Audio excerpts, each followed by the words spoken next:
भारतीयों के द्वारों पे लिखा होता था अभ्यागतों का स्वागत है, अतिथियों का स्वागत है। अब तुम लिख लेते हो कुत्तों से सावधान। ये तुम्हारी तरक्की है? उस घर में कुत्तों के सिवा और कोई नहीं रह रहा? कभी ऐसा भी लिखा जाता है?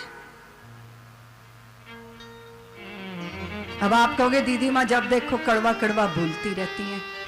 चलो आज के बाद तो तुम्हें हमसे छुट्टी मिल ही जाएगी, फिर तुम मस्ती करना, मौज मनाना। लेकिन जो अनुचित है वो तो है ना। अब एक जनी आई अपने बच्चे को लेके, लेग छूले दीदी माँ की। लो बताओ, इतनी अंग्रेजन बन रही है, कहती है लेग छूले। अरे अपनी भाषा का सम्मान करो। क्यों नन्हे बच्चों की शत्रु बनी हुई हो? कोई दुनिया मैंने ऐसा नहीं देखा आत्महीनता, जो भारतीयों की आत्महीनता है मैंने संसार में नहीं देखी मैंने। वो नन्ना सा 1.5 साल का बच्चा कहती है लेग छूले। महामूर्खा, कहो ना दीदी माँ के पैर छू लो, और तुम अच्छी संस्कारी हो तो कहोगी चरण छू लो, बच्चे आशीर्वाद ले लो, लेग छू लो। नई अंग्रेजन बनी है वो। अपनी भाषा को लेके आपको प्रेम नहीं है, मुझे तो आश्चर्य होता है। हिंदी की भाषा जो है आपकी अपनी मातृभाषा, बताओ ना, सपने अंग्रेजी में देखती हो? सच्ची बोलना, अंग्रेजी में देखती होगी? अपनी भाषा, अपनी वेशभूषा है, अपनी परंपरा, उसका मान करो, उसका मान करो। बहुत अद्भुत है। तुम जब ये जो अपनी साड़ी पहन के बैठती हो, हैं, मांगलिक भेष है ये। जब चलती हो ना तो गजगामिनी जैसी चाल, जब अपने भेष में होती हो महिषी जैसी लगती हो। वो तुम्हें फैशन डिजाइनरों ने कंगली बना दिया है, आगे पीछे से नंगी। उचित है ये? अच्छा है ये? दूसरा आपको जो मर्जी कार्टून बना देगा, आप नहीं विचार करेंगे कि हम पे ये जमता है कि नहीं जमता? 65 साल की हो गई फिर भी ये सब करोगे? अब मैं जा रही हूं, इसलिए आज कड़वी कड़वी बहुत सुनाऊंगी,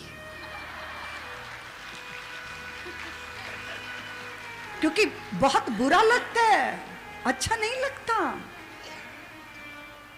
नहीं, फैशन डिजाइनर हमारे व्यक्तित्व को नहीं बिगाड़ सकते।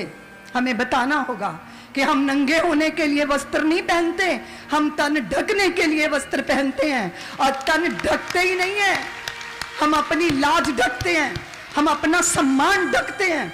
हमें हमारे पुरखों के मान सम्मान की चिंता है। लोगों को पता चलेगा फलाने की बहू ये पर कटी जा रही है, फलाने की बहू। उचित है? उचित है?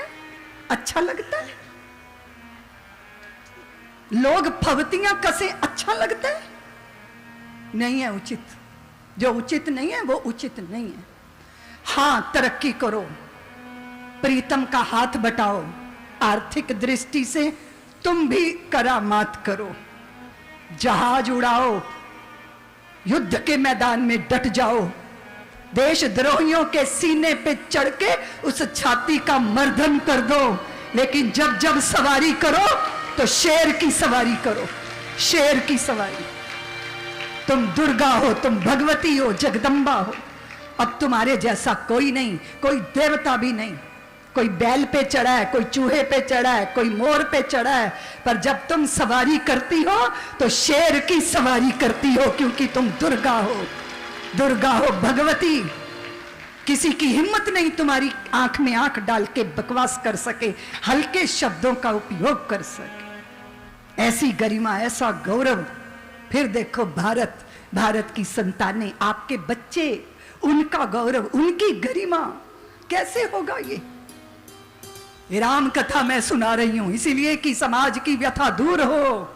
2.5 साल विवाह नहीं चलता, 2.5 साल कचहरियों की धूल चाटते हैं, पता नहीं क्या पाना चाहते हैं। क्या ये मेरी तरक्की है कि मुझे अपना मोबाइल मेंटेन करना है तो मैं 4-5 बॉयफ्रेंड बनाकर घूमूं? ये उचित है? ये पतन नहीं तो और क्या है? हमारे देश में कोरा मन कोरा तन दोनों होते थे। तब अग्नि की साक्षी में पति पत्नी एक दूसरे का मुख देखते थे। जब ब्राह्मण आज्ञा देता था कि एक दूसरे की आंखों में आंखें डाल के देखो, वेद ने कहा कि अब ये अग्नि की साक्षी में वो दूल्हा कहता था, देवी मेरी तरफ देखो, मैं नारायण हूं, तू लक्ष्मी है। हम दोनों का आज मिलन हो रहा है और दोनों लक्ष्मी नारायण बनके धर्म को साधेंगे, सृष्टि को धन्य करेंगे, तेजस्वी संतानों के माता पिता बनेंगे, वीर संतानों के माता पिता बनेंगे। अभी तो धोखा ही धोखा है, छल और कुछ नहीं। रिश्तों में सिर्फ छल। क्या इससे कोई सुखी हो जाएगा? इससे बढ़कर अधर्म कोई हो नहीं सकता। हिंदू बहुत शौक से अपनी बेटियों को पढ़ाते हैं। हो सकता है कुछ लोग मेरे पुतले भी जलाएं और मुझे ट्रोल करना शुरू कर दें सोशल मीडिया पे, मुझे इसकी परवाह नहीं।